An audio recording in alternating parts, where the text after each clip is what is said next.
நமது சைவ நம்பிக்கையின் தூணாக திகழ்கிறது. திருமுறைகளை எழுதியவர்கள் சிவபெருமானின் அடியார்கள். இவர்களை நாம் நாயன்மார்கள் என்கிறோம். திருமுறை திரு என்றால் புனிதமானது, முறை என்றால் வழி என்று பொருள். ஆகவே திருமுறை என்றால் சிவபெருமானை அறிவதற்கான புனிதமான வழியாக கருதப்படுகிறது. திருமுறைகள் முதலில் கடவுள் பற்றிய அனுபவங்களை பாடல்கள் வாயிலாக வெளிப்படுத்தின. பிறகு இவை நூல்களாக தொகுக்கப்பட்டன. பழைய காலத்தில் சிவனின் போற்றை விரும்பி பலரும் தங்களது அனுபவங்களை பாடுகின்றனர். அந்த காலத்திற்கேற்ப திருமுறைகள் பிறந்தன. திருவாசகம் என்றாலே நமக்கு புனித உணர்வு ஏற்படுகின்றது. இதை பாடியவர் மாணிக்க வாசகர். அவரது பாடல்கள் இறைவனை நேரடியாக அனுபவிக்கும் புனிதம் கொண்டவை. திருமந்திரம் ஓர் ஆழமான ஆன்மீக நூல். இதை எழுதியவர் திருமூலர்.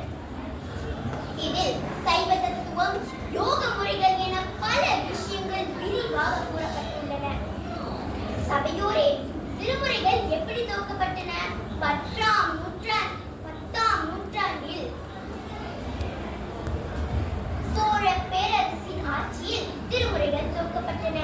ராஜராஜ சோழன் என்பவர் சிற்றம்பலத்தில் பதிப்பிப்பு செய்து பாதுகாத்தார். 11ஆம் நூற்றாண்டில் நம்முடைய சைவ நம்பிக்கையின் பெருமை உலகறிய தொடங்கியது. திருமுறைகளின் முக்கியத்துவம் என்ன?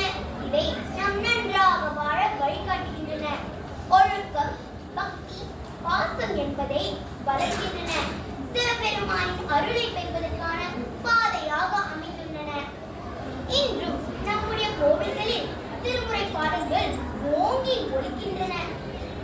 தியானிக்கும் போது, யாக நிகழ்ச்சிகளில், திருவிழாக்களில் இவை பாடப்படுகின்றன.